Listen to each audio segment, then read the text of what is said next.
Bonjour à toutes et à tous, bienvenue dans le nouveau numéro de l'interview FNJ. Nous recevons aujourd'hui Bernard Monod. Bernard Monod, bonjour. Bonjour.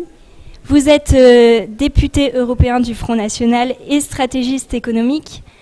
Est-ce que vous pouvez nous donner les raisons de votre engagement au Front National et depuis quand ?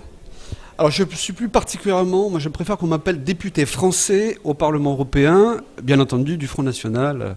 Et donc effectivement je suis stratégiste économique au Front National, c'est-à-dire que j'ai participé à la rédaction en 2007-2008 du nouveau programme économique de patriotisme économique, de protectionnisme intelligent. Il y en a d'autres comme M. Sulzer et puis d'autres aussi.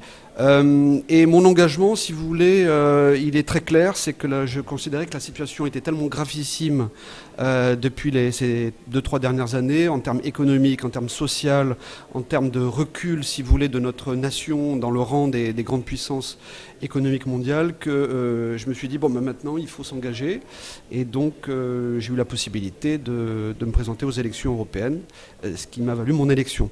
Voilà, donc, mais je travaille depuis déjà bien longtemps, depuis une bonne dizaine d'années au Front National, on va dire dans l'ombre, puisque j'ai une profession dans une grande institution financière publique qui ne me permettait pas d'apparaître au grand jour. Et puis, depuis plus de 30 ans, j'étais sympathisant également Front National, quand j'avais votre âge à peu près, voilà. Du coup, vous êtes stratégiste économique du Front National. Est-ce que vous pouvez nous réexpliquer en quelques mots le programme économique du Front National ? Alors, le programme de patriotisme économique et de protectionnisme intelligent, c'est l'inverse du modèle économique ultralibéral de nos adversaires. On s'amuse à les appeler l'UMPS, mais c'est tout à fait réaliste parce qu'on s'aperçoit que ce modèle économique ultralibéral et mondialiste, ils y souscrivent tous, que ce soit l'ex-UMP, le PS, les Verts, le Front de gauche, etc. Ils sont tous soit mondialistes, soit internationalistes pour la libre circulation et puis pour le retrait de toutes les souverainetés des nations. Je pense à la monnaie, donc l'euro. Nous avions le franc, maintenant nous avons l'euro, enfin depuis près de 15 ans. Le système bancaire, nous avons perdu nos frontières, nous avons perdu notre budget. Ils nous ont dépossédé de toutes les grandes souverainetés de notre nation, ce qui fait qu'aujourd'hui on continue à s'enfoncer de manière vraiment affligeante. Et si vous voulez, donc nous, ce que nous voulons faire, c'est l'opposé de ce qui a été fait depuis une quarantaine d'années maintenant, de manière successive avec l'UMP, le PS. On en voit les résultats. Notre pays est pratiquement au bord de la ruine. Vous êtes au Parlement européen. Un nouveau groupe a été créé récemment, le groupe l'Europe pour les nations et les libertés. Est-ce que vous pouvez nous expliquer en quoi consiste ce groupe et quels sont ses objectifs ? Tout à fait, on a monté ce groupe depuis le mois de juin à peu près. Ça nécessite minimum 25 députés, nous en avons 39. Ça nécessite minimum 7 nations, nous en avons 8. Nous avons attendu un petit peu d'être suffisamment solides pour pouvoir créer ce groupe-là, qui est au travail. On a fait donc cette alliance avec d'autres pays qui ont la même vision que nous, patriotique, par opposition au modèle de l'Europe fédéraliste que l'UMP, le PS et tous les autres partis appellent de leur vœu. Nous sommes pour l'Europe des nations, nous ne sommes pas opposés à l'Europe, mais c'est un modèle d'Europe des nations qui sont coopératives entre elles.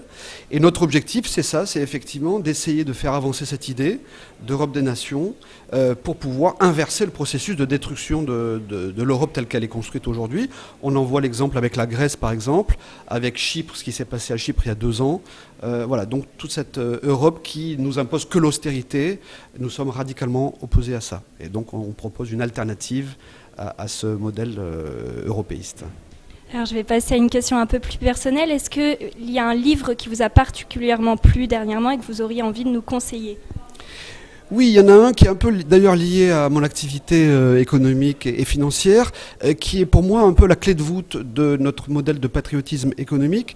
C'est un jeune qui s'appelle Pierre-Yves Rougeron, qui a écrit l'enquête sur la loi du 3 janvier 1973. Alors notamment pour les jeunes, c'est une étude d'ailleurs inédite qui a été faite, c'est un ouvrage unique, en tout cas sur ce thème-là. Et j'invite beaucoup, notamment les jeunes, à lire ce document-là parce que ça explique tout le processus qui s'est produit depuis le début des années 70, avec le transfert de notre souveraineté et de notre indépendance financière et budgétaire dans les mains du monopole bancaire mondial. Et c'est très très bien documenté et ça permet vraiment aux jeunes notamment, mais bien entendu les autres, de comprendre tout ce qui s'est passé depuis 1973. Ce qui explique d'ailleurs la dette aujourd'hui que nous enregistrons en France, 2100 milliards. C'est venu de ce que j'appelle moi le péché originel à l'époque du président Pompidou et du président Giscard d'Estaing. Voilà. Une dernière question, est-ce que vous auriez un message à adresser aux jeunes qui hésitent encore à s'investir au Front National ?